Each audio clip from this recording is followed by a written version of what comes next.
Time for the faith walk. Okay, listen, I think we become creatures of habit. We get used to certain things. We like things to go a certain way. And sometimes when they don't go our way, we are all out of sorts. Well, let me tell you something. I think Jesus specializes in this has never happened before. Quote unquote, this has never happened before. Think of the many things in our world, in our life, in our times, and in the Word of God that have never happened before. And every time God has made a way, every time people have come through. I'm not saying it's not devastating. I'm not saying we've never been overwhelmed, but I'm telling you that God is not overwhelmed by what overwhelms us. He is the God, the creator of this sovereign world. He sees tragedy and he doesn't see it the way we see it. I believe it's always an opportunity for miracles, for transformation, for change. Because here's what I do know. We don't change when things are pleasant and comfortable and all things are in its place. When things get kind of out of sorts, that's when we go, okay, God. And that's when God can stand strong and show us miracles and do mighty work. So I don't want anybody to think that, oh my God, what is going on? Something miraculous is about to happen. Our world is shifting for sure, as it did with 9/11, as it did with many other things that have happened in our world, right? The world is shifting. The world is changing. What are you going to do? Are you going to stay stuck? Are you going to be I remember when such and such happened? Well, not happening now. Something's new is happening. Prepare your mind. Shift.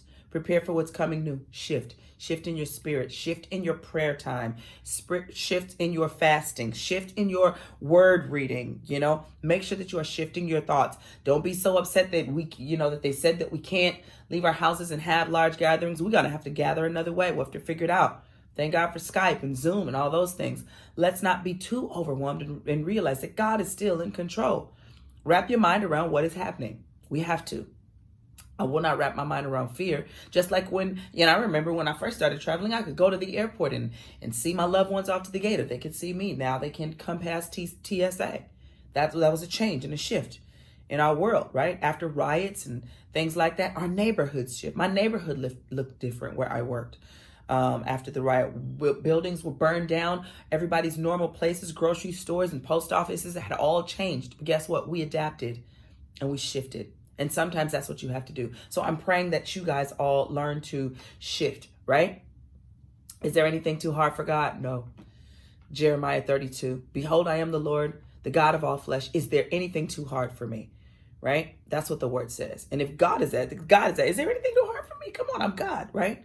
And I'm not saying that in a sarcastic, I'm not minimizing, but I'm saying, is there anything to God? Is there something that God goes, Corona got me? Nope, not at all. Not at all. So if God is in control and God is sovereign, he was sovereign when the children of Israel were in Egypt. He was sovereign when they crossed the Red Sea. He was sovereign when Noah and his family were in the boat. He was sovereign when Daniel was in the lion's den. He was sovereign when the 3 Hebrew boys were in the fiery furnace. He was sovereign when Jesus came to earth, when Mary became the first virgin to ever be a mother.